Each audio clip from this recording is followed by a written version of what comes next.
siempre. Hoy el tema está muy interesante porque hoy se nos va a casar el muchacho. Sí. El casamiento de Isaac. Sí. Ya ese muchacho se hizo un hombre, ya se va a casar, o sea que vamos a ver ese procedimiento. Así es que el capítulo 15 está muy bueno. Adelante, Humberto, muy bienvenido y muy bienvenidos sean todos a nuestras. Buenas tardes. Si usted tiene un amigo o una amiga que no se ha casado, le voy a dar un minuto para que le envíe el link. Si usted tiene a alguien que piensa casarse o tiene interés en eso, dentro de ese minuto envíele el link ahora mismo. Si hay adolescentes, jóvenes o personas interesadas en tener algún tipo de relación sentimental, envíele el link en este momento para que participe del manjar de esta tarde, de este manjar que el Espíritu Santo nos envía a través del espíritu de la profecía. Gloria a Dios. Así que pongan otro himno y vayan enviando el link, por favor, que ya yo le envié a muchísima gente. Vamos a tomarnos ese minuto de otro himno, en lo que los que estamos aquí dentro reenviamos el link, por favor. Inviten a gente que venga. Pongan otro himno. Adelante, administración de sonido.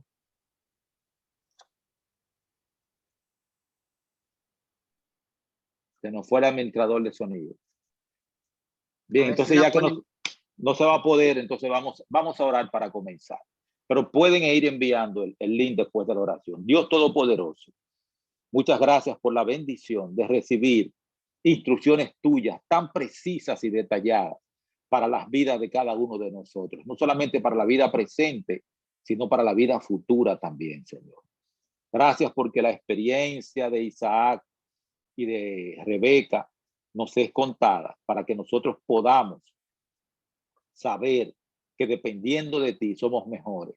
Dependiendo de ti alcanzamos mejores resultados y dependiendo de ti alcanzamos también salvación y somos de bendición para otros. Bendice la lectura de esta tarde en el nombre y por los méritos de Jesucristo. Amén.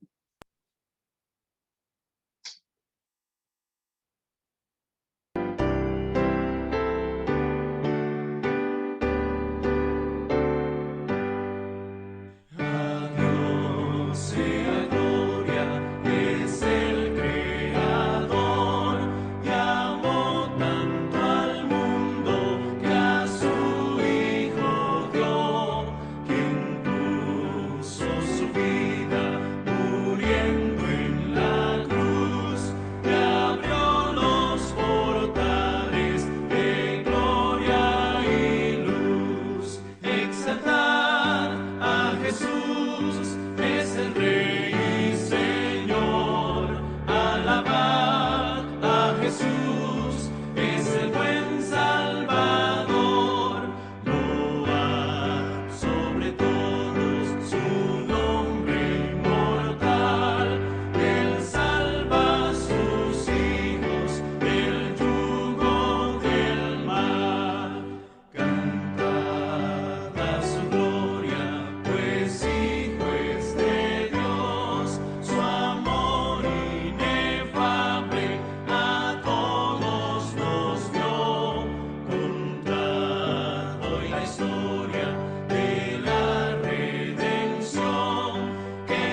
aquí estamos. Vamos a comenzar. Capítulo 15 del libro Patriarcas y Profetas. El casamiento de Isaac. Para que ustedes vean qué tan serio es Dios cuando se trata de este tema. Abraham había llegado a la ancianidad y sabía que pronto moriría, pero aún le quedaba un acto por cumplir para asegurar a su descendencia el cumplimiento de la promesa. Isaac era el que Dios había designado, para sucederle como depositario de la ley de Dios y padre del pueblo escogido, pero todavía era soltero. Hay una asociación entre la promesa, quién iba a ser el padre del pueblo escogido, y que Isaac era soltero. Abraham tenía que resolver satisfactoriamente esa situación para que se pudiera cumplir en Isaac la promesa que Dios había hecho. Los habitantes de Canaán estaban entregados a la idolatría. Y Dios, sabiendo que tales uniones conducirían a la apostasía, había prohibido el matrimonio entre ellos y su pueblo. El patriarca temía el efecto de las corruptoras influencias que rodeaban a su hijo. ¿A qué le tenía miedo Abraham? A las corruptoras influencias que rodeaban a su hijo. La fe habitual de Abraham en Dios y su sumisión a la voluntad divina se reflejaban en el carácter de Isaac. Pero el joven era de afectos profundos y de naturaleza benigna y condescendiente. Si se unía con una mujer que no temiera a Dios, se vería en peligro de sacrificar sus principios en aras de la armonía. Entonces Abraham dijo, no, porque mi hijo va, con tal de llevarse bien con su mujer, debe entrar en muchas cosas. Así que para que eso no sucediera, entonces miren lo que sucedió. Para Abraham, elegir esposa para su hijo era un asunto de suma importancia y anhelaba que se casara con quien no le apartase de Dios. No era una mujer que se viera bonita, ni que tuviera dinero, ni que tuviera muchísimos dones materiales, ni nada de eso. Abraham estaba buscando para su hijo una mujer que no le apartase de Dios, porque todas las demás cosas pasan. Nos ponemos viejos, nos ponemos feos. Yo he sido feo toda la vida, o sea que yo no tengo ningún problema con eso, pero antes yo fui joven y me he puesto viejo. Pero todo esto pasa y Abraham estaba buscando para su hijo las bendiciones eternas. En los tiempos antiguos, los compromisos matrimoniales eran hechos generalmente por los padres. Y esta era la costumbre también entre los que adoraban a Dios. No se exigía a nadie que se casara con alguien con una persona a quien no pudiese amar. ¿Oyeron bien? No se exigía a nadie que se casaran con una persona a quien no pudiese amar. Pero al brindar sus afectos, los hijos eran guiados por el juicio de sus padres piadosos y experimentados. Obrar de otro modo era como deshonrar a los padres y hasta cometer delito. Isaac, confiando en la sabiduría y el cariño de su padre, se conformaba con dejarle a él la solución del asunto, creyendo que Dios le guiaría en la elección. Isaac confiaba en que su padre, la confianza que su padre tenía en Dios, los dirigiría en la elección. Los pensamientos del patriarca se dirigieron hacia los parientes de su padre que estaban en Mesopotamia. Aunque no estaban libres de idolatría, apreciaban el conocimiento y el culto del verdadero Dios. Isaac no debía salir de Canaán para ir a donde estaban ellos, pero tal vez se podría hallar entre ellos a una mujer dispuesta a dejar a su país y a unirse con él para conservar puro el culto del Dios viviente. Fíjense que al buscar una esposa para Isaac, el principal objetivo de Abraham, era conservar puro el culto del Dios viviente. Ese era el objetivo. conservar el vivo, puro, el culto del Dios viviente. Abraham confió este importante asunto al servidor más anciano de su casa, hombre piadoso y experimentado, de sano juicio, que le había dado fiel y largo servicio. Hizo prestar a este servidor el solemne juramento ante el Señor de que no tomaría para Isaac una mujer cananea, sino que elegiría a una doncella de la familia de Nacor de Mesopotamia. Le ordenó que no llevara allá a Isaac. En caso de que no se encontrase una doncella que quisiese dejar a sus parientes, el mensajero quedaría absuelto de su juramento. El patriarca le animó en su difícil y delicada tarea, asegurándole que Dios coronaría su tarea con éxito. Jehová, Dios de los cielos, le dijo a Abraham, que me tomó de la casa de mi padre, enviará su ángel delante de ti. Génesis capítulo 24. El mensajero se puso en camino sin demora.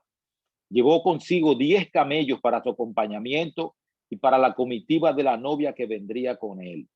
Se proveyó también de regalos para la futura esposa y sus amistades, y emprendió el largo viaje allende Damasco. Óiganse, en ese tiempo no habían carros, no habían aviones, no habían autobuses, no habían trenes. Eso era en camello, en caballo y a pie. Y se tardaba un tiempo llegar desde donde estaba viviendo Abraham hasta Harán en Mesopotamia. O sea que lo mínimo que pudo haberle tomado el viaje era alrededor de un mes de ida. Entonces, seguimos adelante por las llanuras que llegan hasta el gran río del este. Al llegar a Harán, la ciudad de Nacor, se detuvo fuera de las murallas, cerca del pozo donde al atardecer iban las mujeres de la ciudad a sacar agua. Estos fueron para él momentos de grave reflexión. La elección que hiciera tendría consecuencias importantes, no solo para la familia de su señor, sino también para las generaciones venideras. Y ahí es que la gente no piensa qué va a pasar en el futuro como resultado de esta elección. ¿Y cómo elegiría sabiamente entre gente completamente desconocida? Acordándose de las palabras de Abraham referentes a que Dios enviaría a su ángel con él, rogó a Dios con fervor para pedirle que le dirigiera en forma positiva. En la familia de su amo estaba acostumbrada a ver de continuo manifestaciones de amabilidad y hospitalidad, y rogó ahora que un acto de cortesía le señalase la doncella que Dios había elegido. Apenas hubo formulado su oración, le fue otorgada la respuesta. Entre las mujeres que se habían reunido cerca del pozo, había una cuyos modales corteses llamaron su atención. En el momento en que ella dejaba el pozo, el forastero fue a su encuentro y le pidió un poco de agua del cántaro que llevaba al hombro.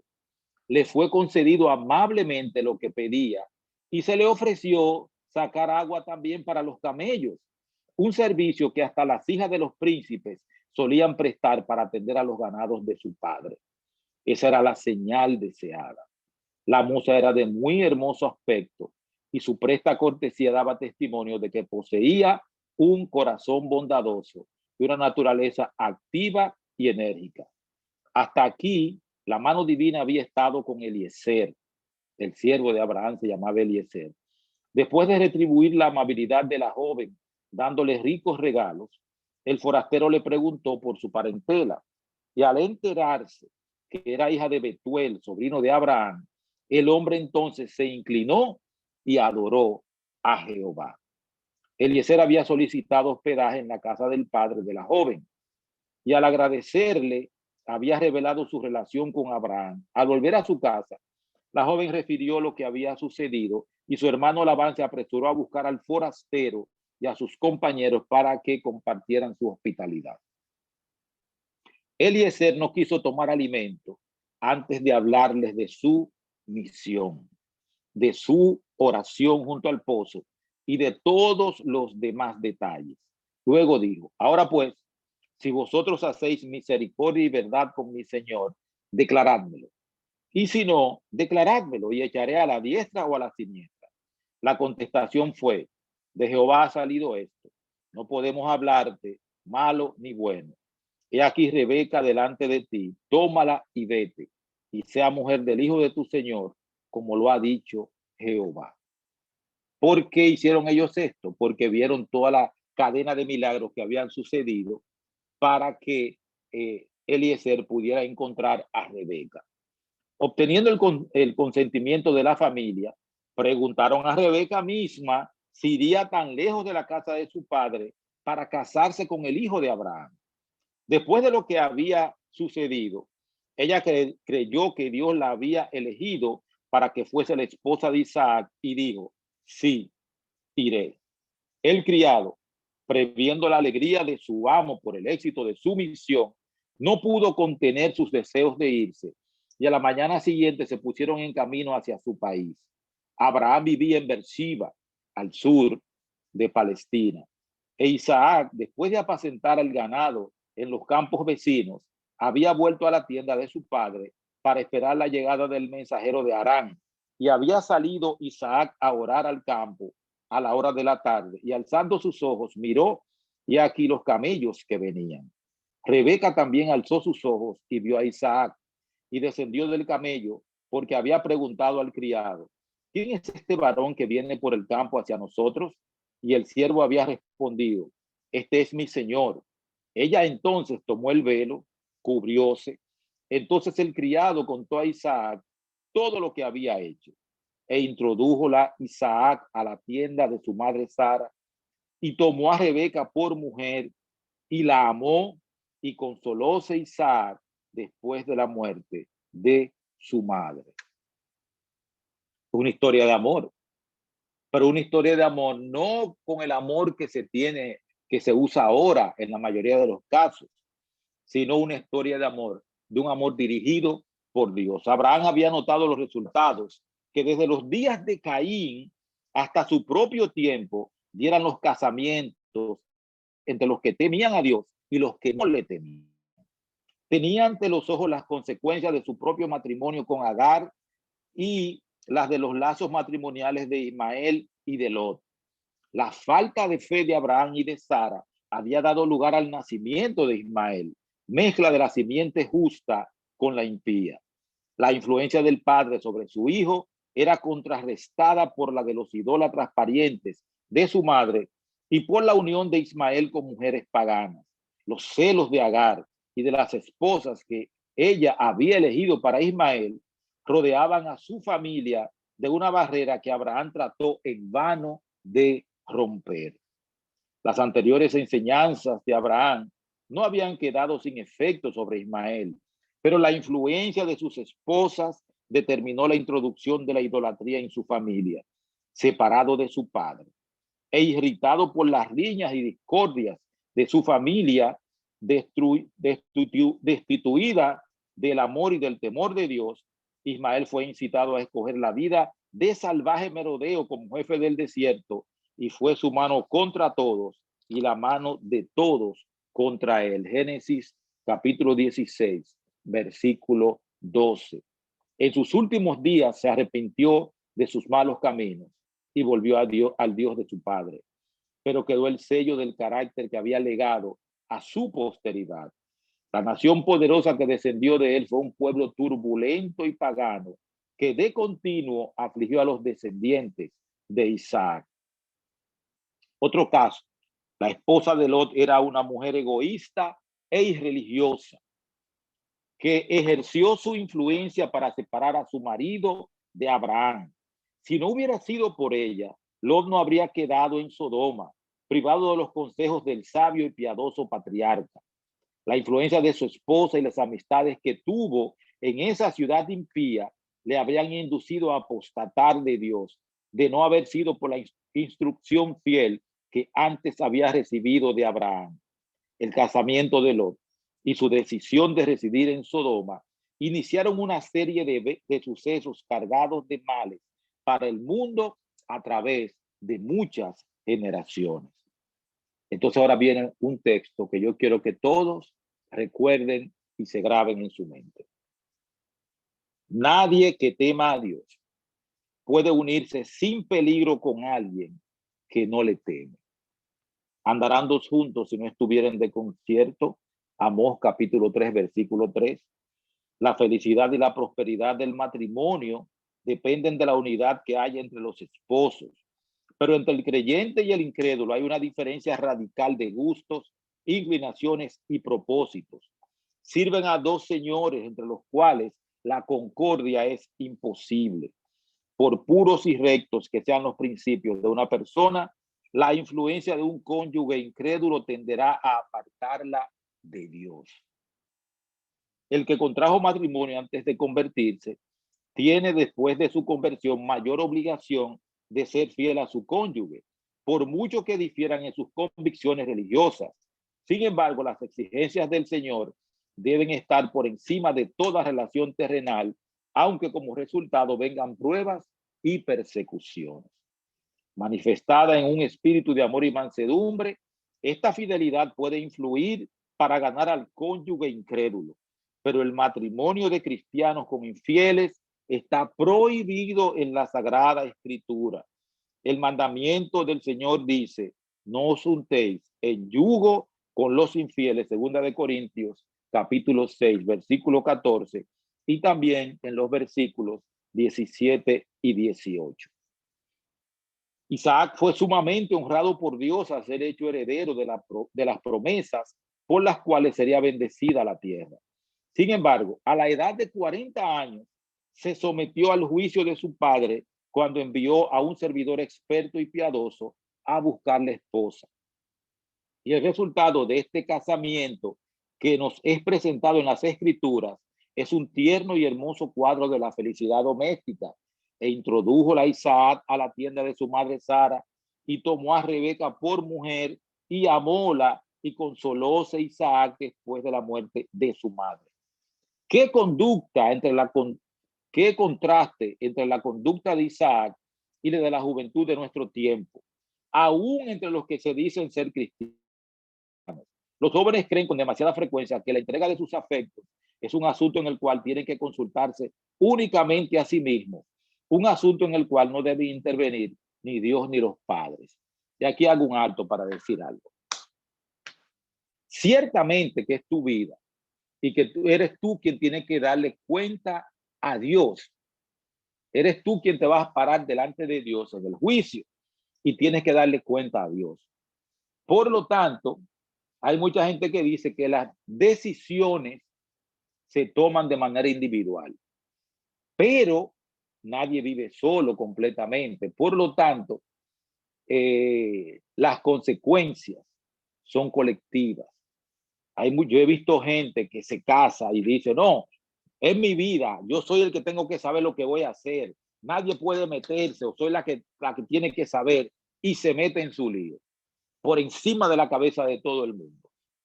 Y cuando le está yendo mal, entonces la mamá, el papá, los hermanos, los tíos, los primos, todo el mundo tiene que intervenir. ¿Por qué? Porque le está yendo mal.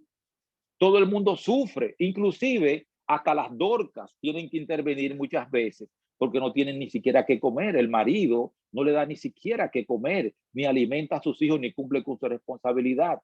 Todo porque ella o él decidieron casarse por encima de la cabeza de todo el mundo y no importando lo que Dios dijera. Entonces, las decisiones son individuales, pero las consecuencias son colectivas. Las sufre el colectivo de la familia, la sufre el colectivo de la iglesia, la sufre el colectivo de los amigos, o sea, y la sufren los hijos y todo el mundo. Por lo tanto, a la hora de tomar una decisión tan pesada como esta, tan relevante, tan importante, que involucra incluso la vida eterna, es necesario contar con una red de apoyo. Hay que orar, hay que buscar la voluntad de Dios.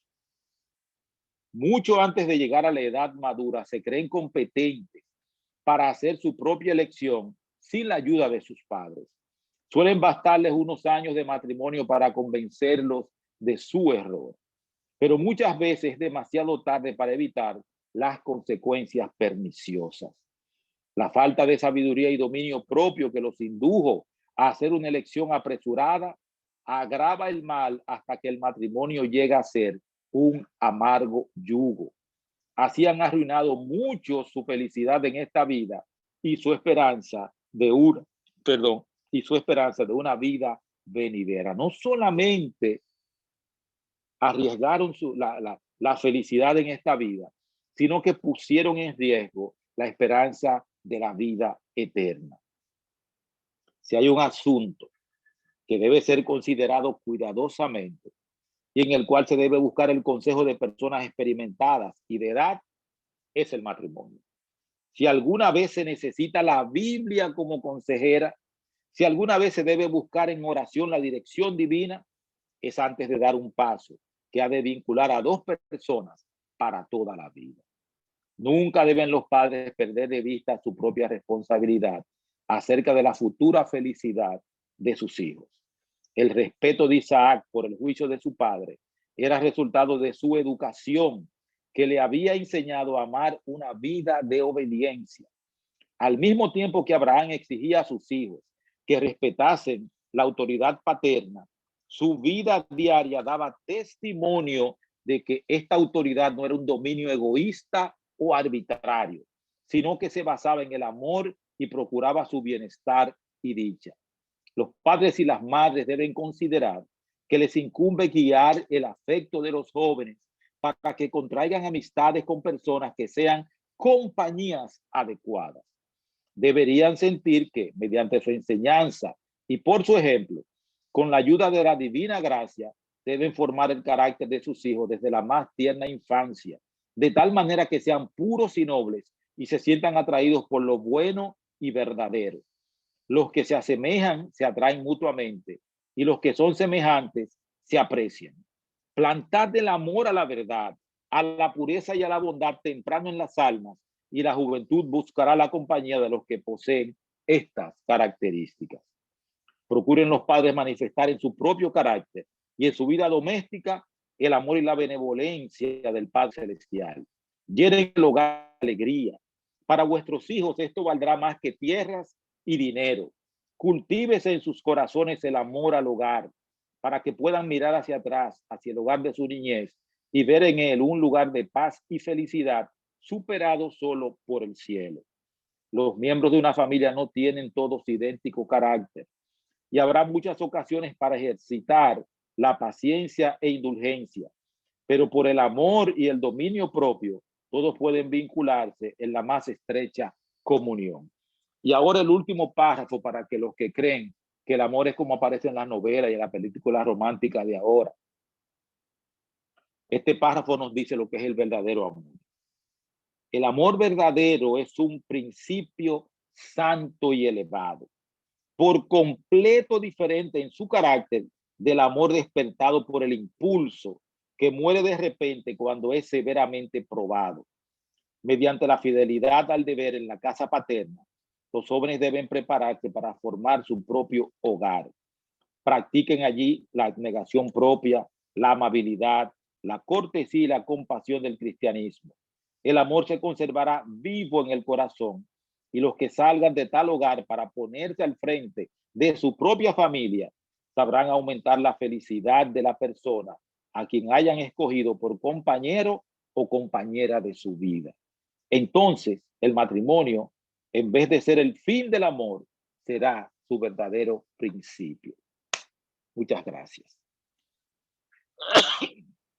Señores, qué hermoso tema. Poderoso. Tremendo. Así es que vamos a, ¿qué le parece, Humberto, si dejamos que los muchachos hagan preguntas? Hagan tus preguntas. Sí, sí. Adelante. El que guste, alguna inquietud, alguna pregunta, alguna duda referente a lo que se ha hablado. Está poderoso. Yo, Feli. Adelante. Pregunto, Humberto, entonces si tú te casaste con una persona que no es cristiana o no de tu iglesia, entonces ya uno está en pecado. Mira, el Señor dice, no os juntéis con yugo. Si tú eres de la iglesia, lo más saludable es que no te cases con una persona que no sea de la iglesia, por tu bien. por tu propio bien. Porque se te va a hacer más difícil. Andarán dos juntos si no estuvieran de acuerdo, Amós 3:3, va a ser más difícil la situación. No quiere decir que tú te vas a perder por eso, pero te puedes perder. Se te hace más difícil el trabajo de la salvación. Mucho más difícil. Y tus hijos van a tener entonces una doble influencia en la casa. La influencia tuya y la influencia de un padre que no es cristiano. Entonces, salvar a tus hijos y salvarte a ti va a ser mucho más difícil. Y eso es lo que Dios quiere evitarle a sus hijos, que él ama tanto, cuando les dicen no se junten en yugo desigual con los infieles. Pero eso no solamente aplica al matrimonio, aplica para los negocios, para muchísimas cosas, porque no quiere que sus hijos entren en relaciones que pongan en peligro su salvación o su bienestar material o su vida actual. Entonces, tú te puedes perder, sí, porque te dejas, al fin, el mal siempre jala más. Por eso es que la mayoría de la gente encuentra más fácil la puerta ancha que la puerta estrecha. El camino estrecho lo camina poca gente porque son pocos los que lo hallan. Pero el camino ancho, todo el mundo se va por ahí. Entonces, esa presión constante de un cónyuge, una esposa o un esposo no convertido, va a ser un peso demasiado elevado. Claro, yo conozco casos, hay casos donde el cónyuge no convertido termina bautizándose, pero pasa un tiempo antes, pasa un tiempo. Muy bien. ¿Alguno más quiere hablar? Dice el que ya está casado, ok, adelante. Tiene que fajarse a trabajar por salvar a su esposo o a su esposa. O sea, necesita una doble unción del Espíritu Santo. Es como cuando Eliseo sabía que Elías se iba, que Elías le pregunta, ¿qué tú quieres antes de que yo me vaya? Doble unción de tu espíritu. Va a necesitar doble unción de su espíritu para salvar a su marido, a su esposa, para salvar a sus hijos, para salvarse a sí mismo. Incluso tiene que ser más fiel que nunca. Tiene que tratar mejor que nunca. ¿Por qué? Porque te tiene que ganar esa alma. Así es, señores. ¿Alguno más quiere participar? ¿Alguien más? Bueno, por aquí Ángelo. Adelante. Dígalo, Ángelo. Hey, buenas tardes, señor Humberto, y a todos los que están presentes. Bueno, en mi caso, sobre lo que usted habló, yo no nací en la religión, nací en la religión católica, pero tengo 28 años casado con mi esposa que nació en la religión adventista. Sí. Pero es como usted dice, hay casos que se apartan de la realidad. Claro, pero yo nunca le prohibí a mi esposa en lo absoluto buscar de Dios o ir a la iglesia adventista. Inclusive yo iba a estar con los suegros míos muchas veces. Hoy en día pues estoy buscando de la verdad, porque es la verdad, y me ha gustado lo que me han enseñado aquí en la iglesia adventista. Amén. Gloria a Dios. Que también hay sus excepciones, ¿usted me entiende? Claro. No, yo conozco casos de hombres que se han opuesto radicalmente y que hasta le han prohibido ir a la iglesia y a los hijos y hacer de todo, y o sea, le hacen la vida imposible. Pero yo también conozco jóvenes de la iglesia, muchachas de la iglesia, que se han metido en amores con muchachos que no eran de la iglesia. Los muchachos se bautizaron, se casaron con ella y ahora son más fieles que ellas. Son más fieles que ellas en la iglesia. Pero también conozco gente que se ha bautizado para casarse y después que se casan se van. Esos son los falsos, como digo yo. Mire, dígame. Escúcheme, para mí esto que ha sido nuevo no ha sido fácil, porque he encontrado mucha oposición de mi familia, ya, como le dije anteriormente, son católicos. Sí. Pero a través del tiempo, en lo que ha pasado, poco a poco ya se han ido acostumbrando y ya me han dejado hasta más tranquilo. Hasta Amén. me dicen, dime, ya va, ¿cuándo vas a comenzar? ¿Vas a despedir el sábado ya? Ya hasta me dicen esto. Sí. Pero sí, ¿qué le puedo decir? Me ha gustado todo lo que he aprendido aquí, toda esta experiencia me ha llegado mucho al alma. Gloria a Sería Dios. la respuesta. Gloria a Dios, gloria a Dios. Pero si hay casos, algunos casos que resultan que son los menos, pero la mayoría terminan en fracaso. Por eso es que Dios lo dice, llama la atención, mucho la atención a eso. ¿Puedo decir algo? Oh, pero claro, Jeremías Batista. Oye, eso de matrimonio es una de las universidades más grandes del mundo. Sí, Ahí nunca se termina de aprender. eso es verdad. Entonces, por más materia que tú des, tire hoja para los lados, siempre hay cosas de aprender. Sí. Pero es mucho más fácil evitar ese compinche traducido como juntiña, juntar con los infieles, porque la lucha será mucho más grande.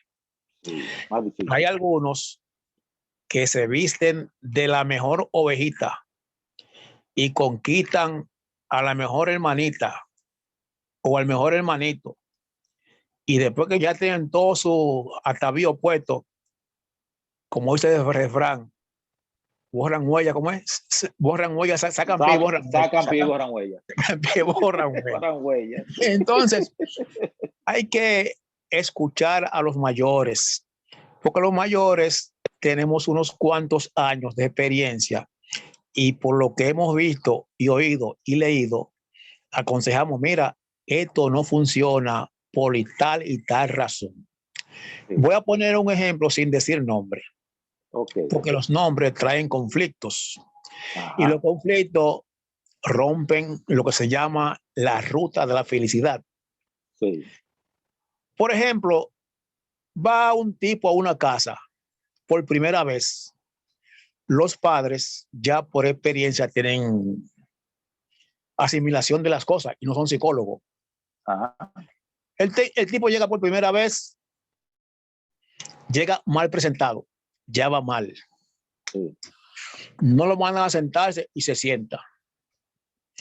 Quiere pasar al baño, se va al baño. Va a la cocina a ver cómo es la cocina.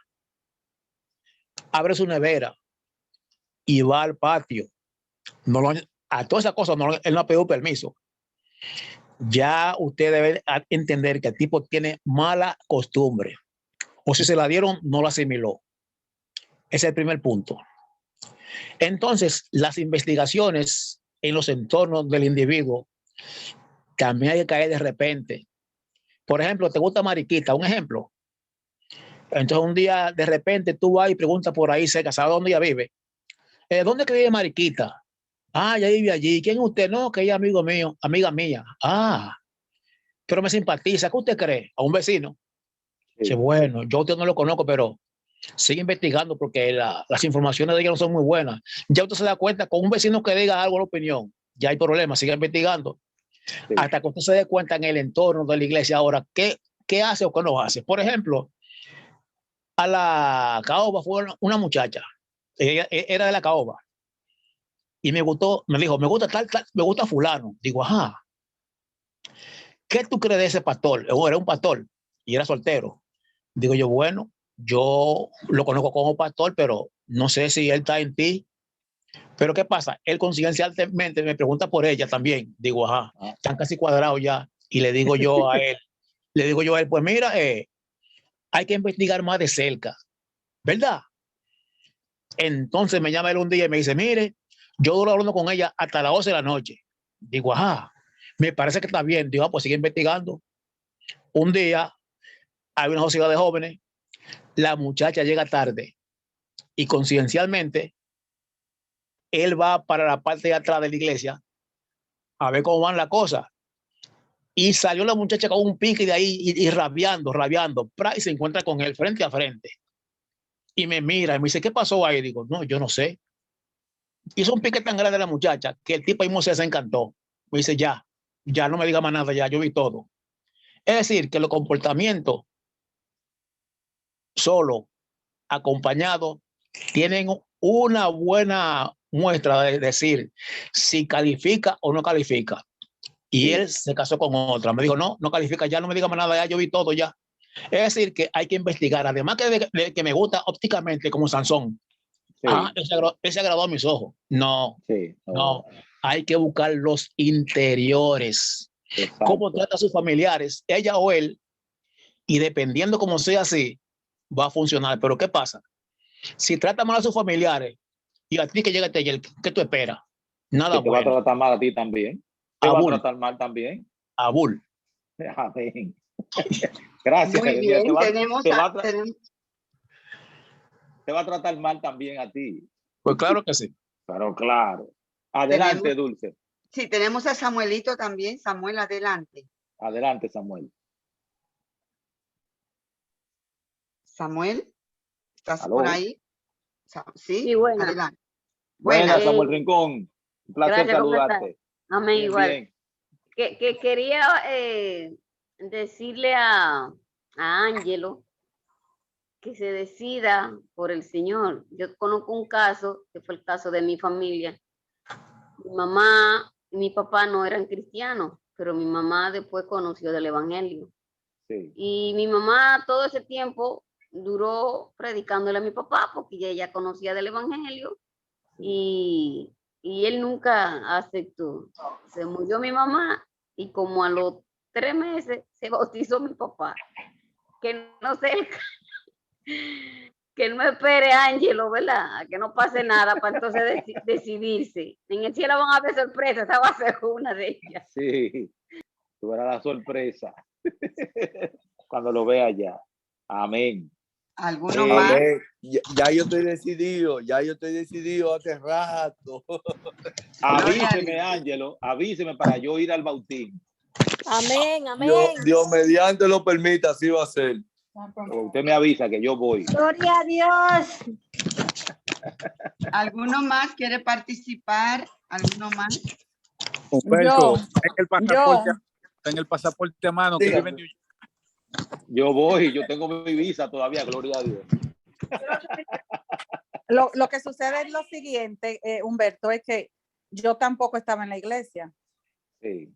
Que yo me salí de la iglesia cuando tenía como 18 años, entonces estoy volviendo de ahora. Amén. junto con él. Ah, no, pues yo voy al bautismo. Doble play. Cani, Ángelo, yo vivo cerca de ustedes. Avísenme si lo quieren para mañana, para pasado, para el domingo. Yo me encargo del bautizo. Ya sea en Elizabeth o ya sea aquí en Rowway, avísenme. Yo le prometí a la señora Felicidad que va a ser en la República cuando ya vaya.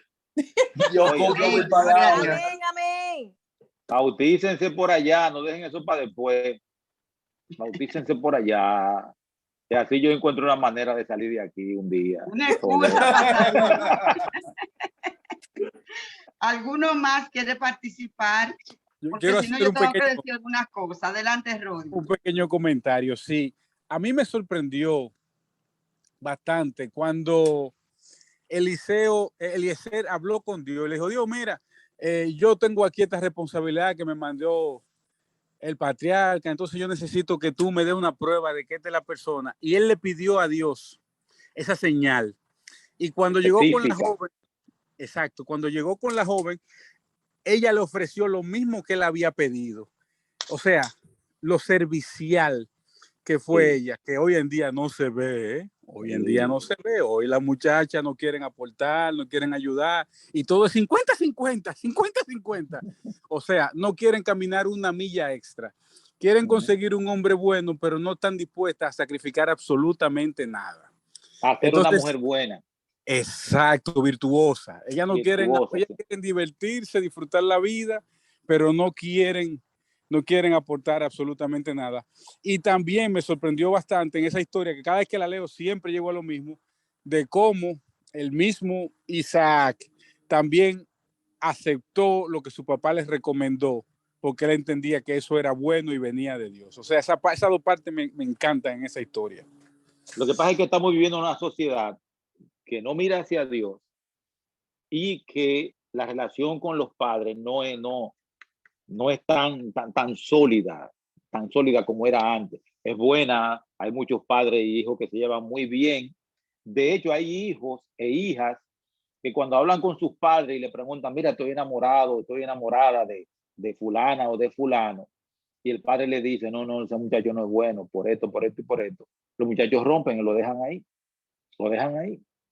Pero ahora vivimos en una sociedad, le dicen a la generación de cristal, que tú no puedes decirle nada malo porque se ofenden, que esto y que lo otro, y tienen un sentido de la independencia tremendo, que es bueno para muchas cosas, pero hay otras en las cuales tú tienes que contar o deberías poder contar con el consejo y la observación de tus padres.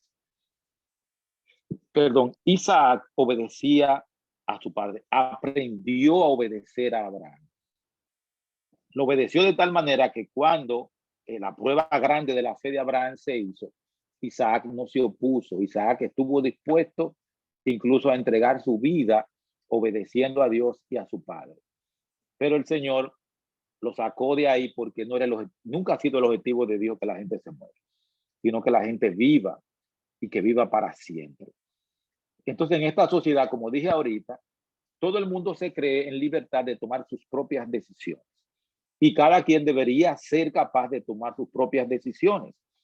Pero al tomar sus propias decisiones, debe de considerar el impacto que esas decisiones van a tener en su núcleo familiar, en su papá, en su mamá, en sus hermanos, en sus hermanas, en sus tíos, tías, en sus abuelos. Porque si tú tomaste tu decisión independiente, ok, pero el asunto es que después, si te va mal, con muchos casos que yo he visto, han tenido que volver para la casa de su papá. Y ellos le habían dicho, no te metas en eso. Y entonces los padres se ven forzados a recibir a su hijo o a su hija con una criatura más que viene por una mala decisión, porque dijeron, no me importa lo que ustedes piensen, pero al final son ellos. Inclusive, como dije ahorita, la iglesia también tiene que cargar en muchos casos con situaciones como esta, no solamente desde el punto de vista espiritual y emocional, sino también desde el punto de vista financiero, porque hay que ayudarlos a que salgan a camino, a que coman, a que compren medicamentos. O sea, cuando vayas a tomar una decisión, no pienses como Satanás, solamente en ti. Piensa como en Cristo, en todo lo demás. Bien, haz eso. Amén. Antes de que darle paso algo más, Jeremías. Discúlpame, déjame aportar algo ahí mismo, en ese mismo tenor. Me di cuenta que los musulmanes usan esa costumbre todavía, porque ahí me tienen unos amigos en la universidad que son musulmanes y me estaba contando que las familias se reúnen y presentan los hijos y hacen esa actividad de que se conozcan los hijos y todo y comparten un fin de semana, una semana. Entonces después cuando se separan, cada padre le pregunta a sus hijos, ¿qué tú piensas de esa persona? ¿Te cayó bien? ¿Tú entiendes que sí? ¿Tú entiendes que no? Y los matrimonios son arreglados entre ellos, las familias. Y entonces los hijos, si están de acuerdo, se casan. Y eso me encantó cuando vi esa forma de los musulmanes manejarse en cuanto a eso, para esa misma idea, no juntar a sus hijos con costumbres diferentes. Aunque viven aquí en Estados Unidos, ellos tienen sus costumbres y se manejan así. Exacto. Otro asunto, acuérdense que a Rebeca se le preguntó si estaba dispuesta a ir. O sea, no se le impuso un matrimonio a Rebeca. Se le preguntó si ella estaba dispuesta a asistir. Y ella dijo que sí, yo voy. Eso se hizo. Dulce. Bien, una cosa antes de darle paso a don Jeremías, creo que quiere hablar de nuevo. Yo quisiera destacar algunas cosas de lo que hemos comentado en esta tarde, y es lo siguiente. Fijémonos que Abraham manda a su siervo a buscar una esposa lejos de donde yo estaba. Vamos a hablar así en lenguaje más conocido. Una muchacha adventista. Porque Rebeca era una muchacha adventista. Ya lo que era muchacha del pueblo. Pero cristiana, independientemente de que la muchacha era adventista, el séptimo día, Rebeca, el ser oró. Sí. Porque no fue, bueno, como la muchacha adventista, pues la primera que venga, esa época del pueblo. Él oró, Señor, de esa muchacha adventista, ese grupo que estaba en el pozo, o de la que yo vea, dime cuál es de esa la que conviene. Porque por el hecho de que seamos adventistas el séptimo día, no podemos andar a ciegas.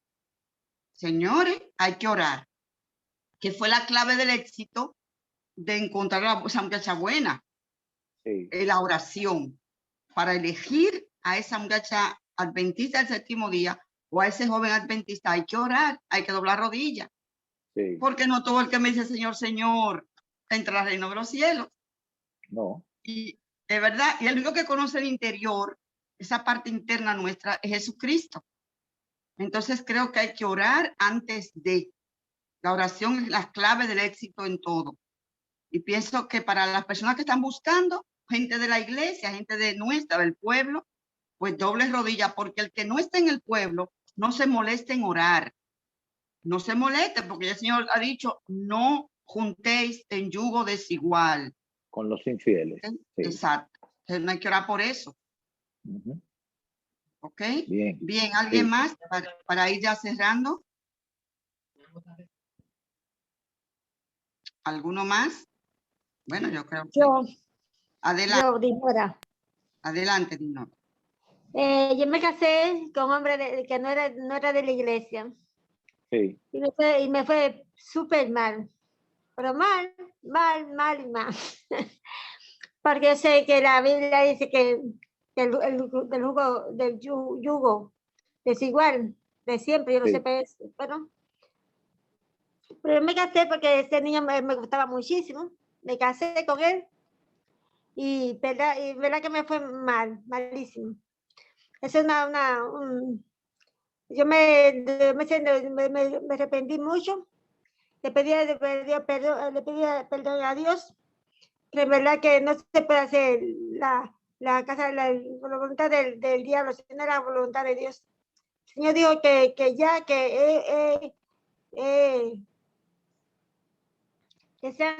sean de los dos de la iglesia.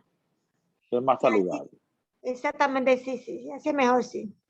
Por eso es que Dios lo dice, porque Dios quiere evitarle sufrimiento a sus hijos y quiere asegurar, garantizar que sus hijos se salven, porque Dios nos ama con un amor que es irresistible. O sea, la vehemencia, la fuerza del amor de Dios lo lleva a hacer cosas para salvarnos. Así es. Nos ama tanto que no quiere vernos pasar por situaciones difíciles. O sea, situaciones que se puedan evitar, porque hay cosas que no se pueden evitar. Un accidente de carro, un accidente de aviación, hay cosas que no se pueden evitar, pero en las cosas que se puedan evitar, Dios lo escribe en la Biblia. No haga tal cosa, haga aquello, haga lo otro. ¿Por qué? Porque esos sufrimientos no son necesarios. Así es. Bueno, ¿alguno más quiere comentar? Estamos casi cerrando, ¿eh? ¿Alguno más? Estamos cerrando. Estamos cerrando. Sí, ahí yo quiero destacar una línea del último párrafo que se leyó. La primera línea dice, el amor verdadero es un principio santo y elevado. Sí. Entendamos, por favor, que ese amor verdadero es el amor de Jesucristo. Y si nosotros queremos tener éxito en nuestras vidas, llenémonos de Cristo. Si la joven o el joven o la muchacha o el muchacho se llena de Cristo en su vida, su hogar será una gran bendición. Llenarnos de Cristo, lo necesitamos para tener éxito. Hay una mezcla tremenda. Dígame. Ok, mira, también es pastor. No, laico, yo soy un laico. También, escúchame. No, también, laico. Hay que orar mucho para que la iglesia, también hay lobos, pero malos. Muchos lobos, sí, no me lo tiene que decir. Y lobas Dios. También, y lobas, que no son solamente los hombres, lobas también hay. Sí. Que han devorado a muchos corderitos, han devorado, sí, corderitos inocentes, han sido devorados por esas lobas, sí. Déjeme decirle algo. Hay un concepto de amor que la sociedad actual no entiende, no comprende. por ejemplo, lo que leímos. Dulce, léalo otra vez, por favor, lo que usted, el último párrafo, Sí, el comienzo del último párrafo, sí. Dice, el amor verdadero es un principio santo y elevado. Esa primera línea, o continúa. Siga. Dice, por completo diferente en su carácter del amor despertado por el impulso, que muere de repente cuando es severamente probado. Hasta ahí, gracias. ¿Qué resulta? Ahora mismo la gente entiende que amor es la pasión, el sexo, eso es amor. Claro, la pasión es parte de la relación matrimonial y el sexo también va ahí. Pero la gente lo que anda buscando es toda la dopamina que genera la pasión, el arrebatamiento, el arrollamiento, que eso trae. La gente se siente, eso es lo que ellos quieren. La química, esas emociones fuertes. Eso es lo que la gente quiere. Pero cuando tú le planteas a Primera de Corintios, el amor todo lo sufre, todo lo cree, todo lo espera, todo lo soporta, entonces te dicen, no, yo tengo que amarme a mí primero. Yo ámate a ti mismo. Entonces ya no cabe el amor todo lo sufre, todo lo cree, todo lo espera, todo lo soporta. El amor nunca deja de ser. Entonces la gente se está amando a sí misma y cuando se acerca a otra persona muchas veces lo hace solamente por el arrebato de la pasión. Pero el amor verdadero es un principio. Es yo te voy a servir por amor. Yo te voy a servir por amor. Y ese es el amor de Cristo. En el libro Deseo de toda la gente, en el primer capítulo, creo que en la página 11, dice que a través de las edades se verá que la ley del renunciamiento por amor es la ley del cielo. La ley del renunciamiento por amor. O sea, yo hago sacrificios para que tú estés bien, para hacerte feliz, para complementar tu vida de tal manera que tú te sientas bien. Eso es, esa es la manera, es un principio que nos lleva a hacer eso. Bien, ha sido muy interesante esta tarde, muchos comentarios. Así que vamos, si no hay nada más, vamos a orar para terminar. Quedan 2 minutos. Por eso es que mucha gente no se aguanta. Por eso es que hay tantos matrimonios rotos, tantas vidas rotas. Porque ese amor perfecto, que es el amor de Cristo, no está en nuestros corazones. Exacto. Y parece algo como muy trillado, el amor de Cristo. No es que es así. Necesitamos a Jesús en nuestras vidas para poder tener éxito en una relación, en un matrimonio. Exactamente. Oramos entonces para concluir. Gracias, buen Dios, por la bendición del estudio en esta tarde del capítulo 15 de Patriarcas y Profetas. Prepáranos, oh Dios, para el estudio del próximo domingo y también prepáranos para la fe de Jesús el próximo jueves. Gracias por tu compañía, por la bendición de tu presencia, Dios. En el nombre de Jesucristo. Amén. Amén. Gloria a Dios. Muchas gracias. Licenciado, por acompañarnos en esta tarde. Nos vemos el jueves, Dios mediante, así en el estudio de la fe de Jesús. Así es que gracias a todos los que se han conectado. Dios les bendiga y que el Señor nos ilumine, señores. Vamos a pedir siempre la dirección de Dios en todo para que nos vaya bien. Él te va a decir por dónde ir, qué camino tomar y la decisión que tú quieres hacer, si es correcta o incorrecta. Él te va a ayudar a tomar la mejor decisión de tu vida. Así es que dejémonos guiar, vamos a ser obedientes. Dios te bendiga y te guarde y gracias. Nos vemos cuando el miércoles, si Dios lo permite, ¿de acuerdo? El miércoles, Dios mediante, nos vamos a encontrar una vez más. Así es que hasta el miércoles y el jueves también y el viernes. Bueno, todo está buenísimo esta sala. Dios te guarde. Voy a concluir con un himno y muchas gracias por la compañía.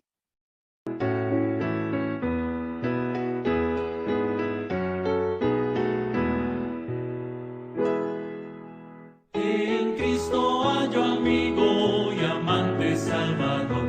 Contaré pues cuánto ha hecho Él por mí. Hallándome perdido e indigno pecador, rescatóme y hoy me guarda para sí. Me salva